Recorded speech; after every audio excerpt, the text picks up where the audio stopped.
स्वामी स्त्री प्रेम कहानी दुखद एवं भावप्रवण कहानीटीए।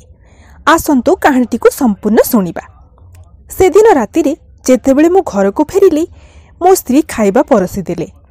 मु तांको हाथ धरी कहिली मु तुमको किछि कहिबाकू चाहूची। से चुपचाप बसी खाइले। पुणी थरे मु तांको आखिरे कष्ट देखिली। हठात मु किपरि मुह खोलिबी जानि पाइली नाही, किंतु मु कोन भाबुची ताहा तांको जणाइबाकू पड़िला। मु छाड़पत्र चाहूची। मु शांत भावरे प्रसंगटी उठाइली। से मो कथारे विरक्त होई नथिले, बरं से मते धीरे पचारिले काहेकि मु तांको प्रश्न को एड़ाई देली। यह तांको कष्ट देला। से चपस्टिक को फोपाड़ी देई मो उपरे रागी गले। तुमे पुरुष नुह। सेही रातिरे आमे परस्पर सहित कथा होई नथिलु। से कांदुथिले। मु जानिथिली से जानिबाकू चाहूथिले जे आम विवाहर कौन होईछि, किंतु मु तांको एक संतोषजनक उत्तर देई पाइली नाही। मो ऑफिस रे काम करुथिबा सहकर्मी पाई मोर हृदय हराई बसिथिली। मु आउ तांको भल पाउ नथिली। मु केवल तांको प्रति दया करुथिली। गभीर दोष भावना सहित मु एक छाड़पत्र चुक्तिनामा प्रस्तुत कली, जेउथिरे लेखा थिला जे से आमर घर, आम गाड़ी एवं मो कंपनीर 30% अंशधन पाई पारिबे। से एहाकू चाहिले एवं तापर एहाकू खंड खंड करी चिरी देले। मो सहित तांको जीवनर 10 वर्ष बिताइथिबा महिला अपरिचित व्यक्ति होई गले। मु तांको समय, संबल एवं शक्ति नष्ट करिथिबारु दुखित हेली, किंतु मु जहा कहिथिली ता मु फेराई पाइली नाही, कारण मु से झियोटी को बहुत भल पाउथिली। शेषरे से मो आगरे जोरे कांदिले, जहा मु देखिबाकू आशा करिथिली। मो पई तांकर कांद प्रकृतरे एक प्रकार मुक्ति थिला। छाड़पत्रर धारणा जहा मते किछि सप्ताह धरी आकर्षित करिथिला, ताहा एबे आहुरी दृढ़ एवं स्पष्ट मने हेउथिला। परदिन मु बहुत विलंबरे घर को फेरिली एवं देखिली जे से टेबुले किछि लेखुछंती। मु खाई नथिली, किंतु से सोई पड़िली, कारण मु प्रीति सहित एक घटनापूर्ण दिन बुलाबुली करी आसिबा परे क्लांत होई जाइथिली। जेतेबेले मु उठिली देखिली जे से एबे भी टेबुल पाखरे लेखुछंती। मते किछि फरक पड़ु नथिला, तेणु मु कड़ले उठाई पुणी सोई पड़िली। सकाळे से तांको छाड़पत्र सत्तावली मो सामनारे उपस्थापन कले।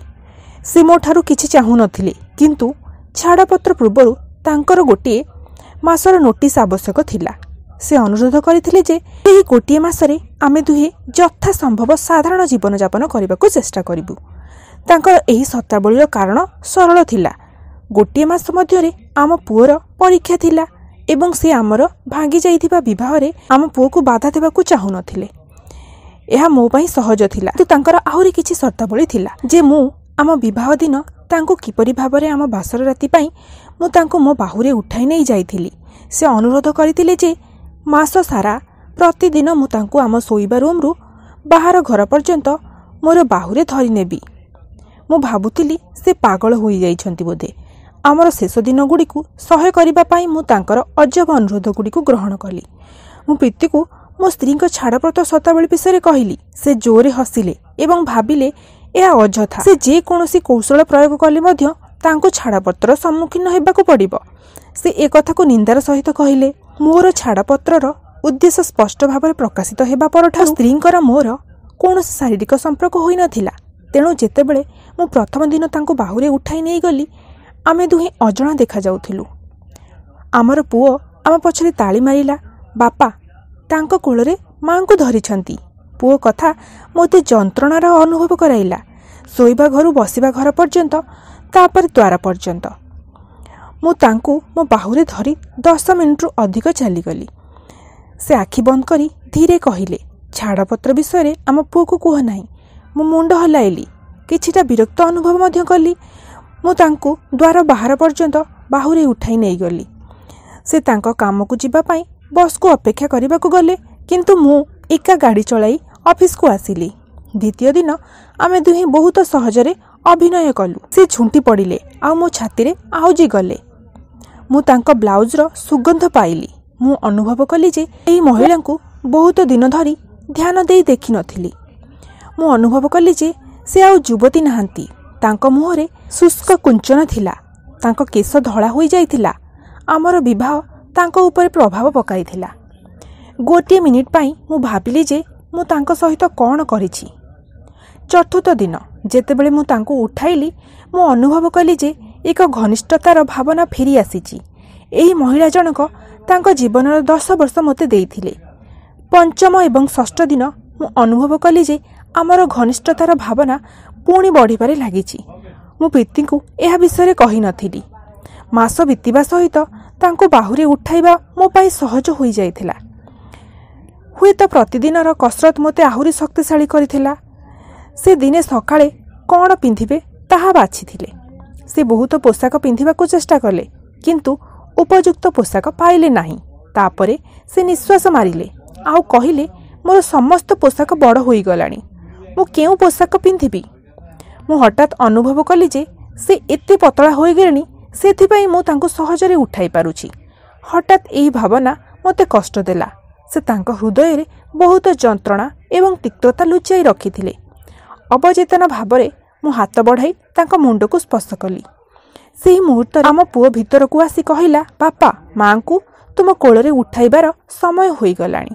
ମୋ ପୁଅ ପାଇଁ ତାଙ୍କ ବାପା ତାଙ୍କ ମାଆଙ୍କୁ ବାହୁରେ ଉଠାଇବା ଦେଖିବା ତାଙ୍କ ଜୀବନର ଏକ ଅପରିହାର୍ଯ୍ୟ ଅଂଶ ହୋଇଯାଇଥିଲା।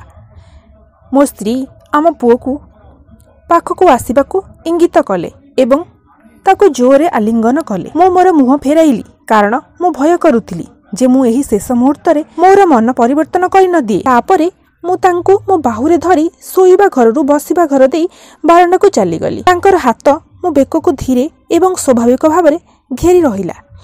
ମୁଁ ତାଙ୍କ ଶରୀରକୁ ଦୃଢ଼ ଭାବରେ ଧରିଲି। ଏହା ଠିକ୍ ଆମ ବିବାହ ଦିନ ପରି ଥିଲା, କିନ୍ତୁ ତାଙ୍କର ବହୁତ ହାଲୁକା ଓଜନ ମୋତେ ଦୁଃଖିତ କରୁଥିଲା। ଶେଷ ଦିନ ଯେତେବେଳେ ମୁଁ ତାଙ୍କୁ ମୋ ବାହୁରେ ଧରିଲି, ମୁଁ କଷ୍ଟସାଧ୍ୟ ଭାବରେ ଗୋଟିଏ ପାଦ ଆଗକୁ ବଢ଼ିପାରିଲି। ଆମ ପୁଅ ସ୍କୁଲ ଯାଇଥିଲା। ମୁଁ ତାକୁ ଜୋରରେ ଧରି କହିଲି, ମୁଁ ଜାଣିନଥିଲି ଯେ ଆମ ଜୀବନରେ ଘନିଷ୍ଠତାର ଅଭାବ ଅଛି। ମୁଁ ସଙ୍ଗେ ସଙ୍ଗେ କବାଟଟି ବନ୍ଦ ନ କରି ଅଫିସ୍ ଯିବାକୁ ବାହାରିଗଲି, କାରଣ ମୁଁ ଭୟ କରୁଥିଲି ଯେ କୌଣସି ବିଳମ୍ବ ମୋତେ ଯେପରି ମୋର ମନ ପରିବର୍ତ୍ତନ କରିବାକୁ ବାଧ୍ୟ ନ କରେ। ମୁଁ ଉପରକୁ ଚାଲିଗଲି।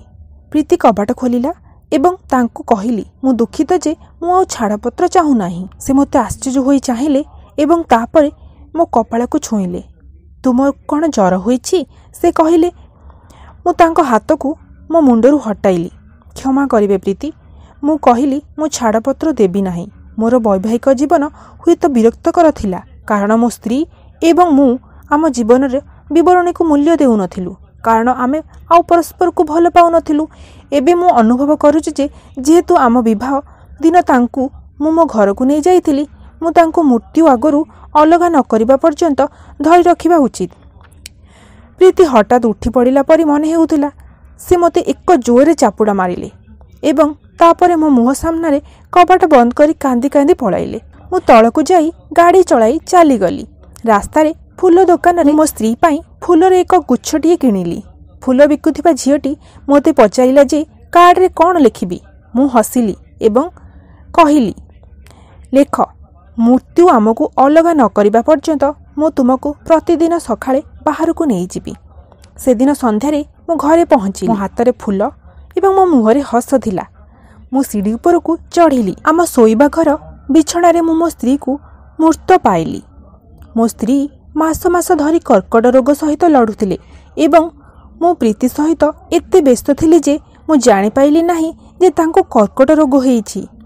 ସେ କ'ଣ ଅନୁଭବ କରୁଛନ୍ତି, ସେ କାହିଁକି ଦିନକୁ ଦିନ ପତଳା ଆଉ ଦୁର୍ବଳ ହୋଇଯାଉଛନ୍ତି, ଏସବୁ ମୁଁ କିଛି ମଧ୍ୟ ଜାଣିବାକୁ ଚେଷ୍ଟା ହିଁ କରିନଥିଲି। ସେ ଜାଣିଥିଲେ ଯେ ସେ ଶୀଘ୍ର ମରିଯିବେ ଏବଂ ଯଦି ଆମେ ଛାଡ଼ପତ୍ର ନେଇ ଆଗକୁ ବଢ଼ିବା, ତେବେ ଆମ ପୁଅର ନକାରାତ୍ମକ ପ୍ରତିକ୍ରିୟା ସେ ମୋତେ ରକ୍ଷା କରିବାକୁ ଚାହୁଁଥିଲେ। ମୁଁ ଗୋଟେ ଭଲ ସ୍ୱାମୀ ହୋଇପାରିଲା ନାହିଁ ସତ, କିନ୍ତୁ ସେ ମୋତେ ଆମ ପୁଅର ଦୃଷ୍ଟିରେ ମୁଁ ଜଣେ ପ୍ରେମମୟ ସ୍ୱାମୀ ପରି ସାରା ଜୀବନ ପାଇଁ ମୋତେ ଛାଡ଼ି ଦେଇ ଚାଲିଗଲେ।